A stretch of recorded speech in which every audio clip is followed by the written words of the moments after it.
Chapter 32. Mallory also gets fruit. Don't get me wrong. If you're going to fall down the side of a mountain, Norway is a beautiful place to do it. We skidded past lovely creeks, bounced off majestic trees, fell from imposing cliffs, and tumbled through fields of fragrant wildflowers. Somewhere off to my left, Mallory Keane cursed in Gaelic. Somewhere behind me, Samara kept yelling, "Magnus! Take my hand, Magnus!" I couldn't see her, so I couldn't comply, nor could I understand why she wanted to hold hands as we fell to our demise. I shot from the side of the ridge, pinballed off a spruce, and finally rolled to a stop on a more level slope. My head coming to rest against something fuzzy and warm. Through the haze of pain, I found myself staring up at a brown and white face of a goat. "Otis?" I mumbled. "Nah," said the goat. I could understand his meaning, not because he was Thor's talking goat, but Otis, but because regular goats bleat now, made as much sense to me as bird chirps. He said, "No, stupid, I'm Theodore, and my belly is not a pillow." "Sorry," I mumbled. The goat got to his feet and capered off, depriving me of my comfy headrest. I sat up, groaning. I did a self-check and found nothing broken. Amazing. Frigg really did know how to suggest the safest trails to hurtle down at life's threatening speeds. Samara swooped down from the sky, her green hijab rippling around her face. "Magnus, didn't you hear me calling? You didn't have to fall. I was going to fly you both down here." Ah, that awkward moment when you jump out of a window because your friend jumped out of a window. And then you remember that your other friend can fly. When you say it like that, it does make more sense. "Where's Mallory?" "Caliach!" she shouted from somewhere nearby. I recognized the word Gaelic for witch or hag, which I assumed Mallory was using as a term of endearment for her newly discovered maternal unit. In case you're curious, the word is pronounced ki, followed by clearing a large amount of mucus from your throat. Try it at home, kids. It's fun. Finally, I spotted Mallory. She had fused herself with a blackberry bush, her head wedged firmly between its two largest boughs, its thorny branches woven into her clothes. She was hanging upside down, with her left arm bent at a strange angle.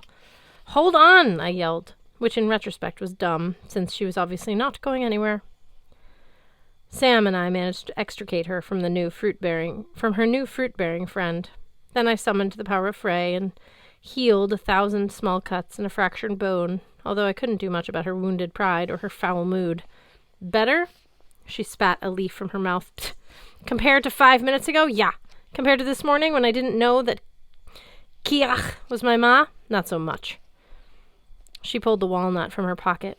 It had left quite a bruise against her hip during the tumble down the mountain, but the shell itself was undamaged.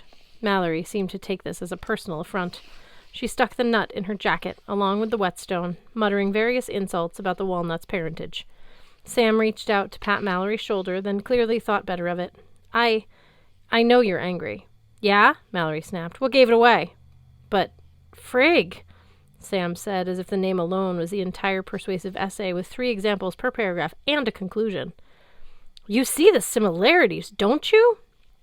Mallory flexed her healed arm. "What similarities would those be, Valkyrie? Choose your words carefully." Sam ignored the threat. When she spoke, her voice was full of awe. "Frigg's the power beyond the throne. Odin's the king, but he's always traveling. Frigg controls Asgard. She does it without anybody even noticing.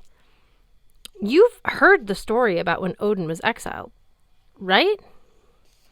Sam looked at me for support. I had no clue what she was referring to, so I said, "Yep. Absolutely." Sam pointed to me like, "See? Magnus knows what's up." "Odin's brothers, Vili and Vi, took over in his absence," she said, "but to do so they had to marry Frigg.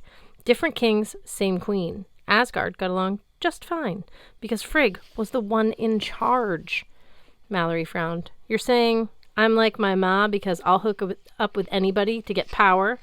"No!" Sam blushed. "I'm saying Frigg is always below the radar. Never seen, but she's the cement that holds the Aesir together." Mallory tapped her foot. "Now you're comparing me to easily ignored cement." "I'm just saying you're like your mother because you're the Frigg on floor 19. TJ and Halfborn never would have become friends if you hadn't goaded them into it. They used to hate each other. I blinked. They did? True enough, Mallory muttered. When I arrived, they were insufferable. I mean, even more insufferable. Exactly, said Sam. You made them a team.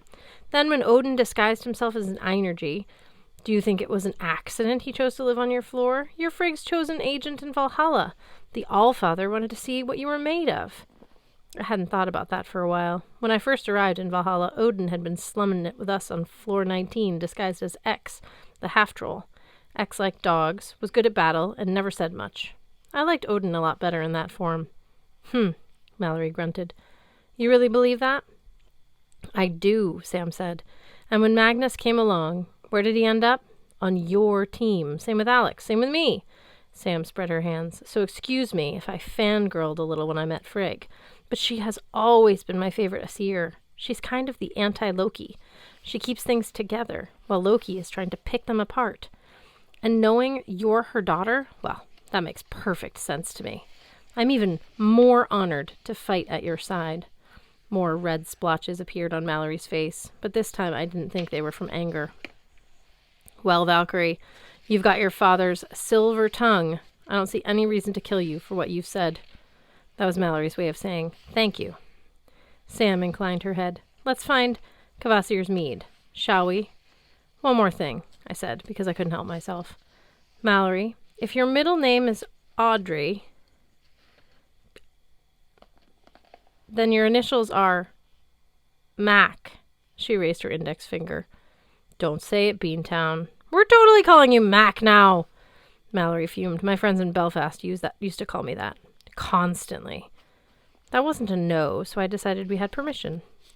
The next hour we kept trekking across the valley floor. Sam tried to text Alex to let her know we were okay, but she couldn't get signal. No doubt the Norse god of cell phone service had decreed thou shalt have no bars, and was now laughing at our expense. We walked over a creaky wooden bridge spanning whitewater rapids. We navigated a pasture full of goats, who were not Otis. We passed from frigid shadows into baking sunlight as we moved in and out of the woods. All the while I did my best to tune out the voices of birds, squirrels, and goats, none of whom had anything good to say about us walking through their territory. Slowly, we made our way toward the split waterfall we'd seen from the rain. Even in this colossal countryside, it was an easy landmark. We stopped once for lunch, consisting only of some trail mix Mallory happened to have, along with a few wild blackberries we picked, and water from a stream so cold it made my teeth hurt. Sam didn't join us, of course. She just did her noon prayers on a carpet of fluffy green grass. I'd say this about Ramadan. It cut down my impulse to whine. Whenever I started thinking I had it rough, I remembered that Simra was doing everything I was doing, but without food or water. We trekked up the other side of the valley, using the twin rivers from the waterfall as our guidelines. At last, as the falls loomed close, we heard harsh, rasping sounds coming from over the ridge in front of us. Whisk, whisk, whisk, like metal files being scraped across bricks. I recalled the vision Frigg had shown us of 9 burly dudes with scythes. I thought, Magnus, if those guys are over that hill, you might want to plan. So what exactly is a thrall? I asked my friends. Mallory wiped her brow. Our trip through the valley hadn't done her fair complexion any favors. She'll be suffering from a bad case of sunburn if we live through the day. Like I said earlier, a thrall is a slave. The ones we're going to face, I'm pretty sure they're giants. I tried to square that with what I knew about giants, which, granted, wasn't much. So, Jotuns enslave other Jotuns? Sam wrinkled her nose in distaste. All the time! Humans gave up on the practice centuries ago. Some might dispute that, Mallory grumbled. Fair point, Sam agreed. What I mean is, giants do it the way Vikings used to. Clans go to war against one another. They take prisoners of war and declare them personal property. Sometimes the thralls can earn their freedom. Sometimes not. Depends on the master. Then maybe we can free these guys, I suggested. Get them on our side. Mallory snorted. Unbeatable guardians of the mead, unless you offer them their freedom, in which case they're pushovers. I'm just saying. Won't be that easy, Beantown. Stop dreaming and start fighting. She led the way over the hill, which struck me as only slightly less reckless than jumping out of a moving train.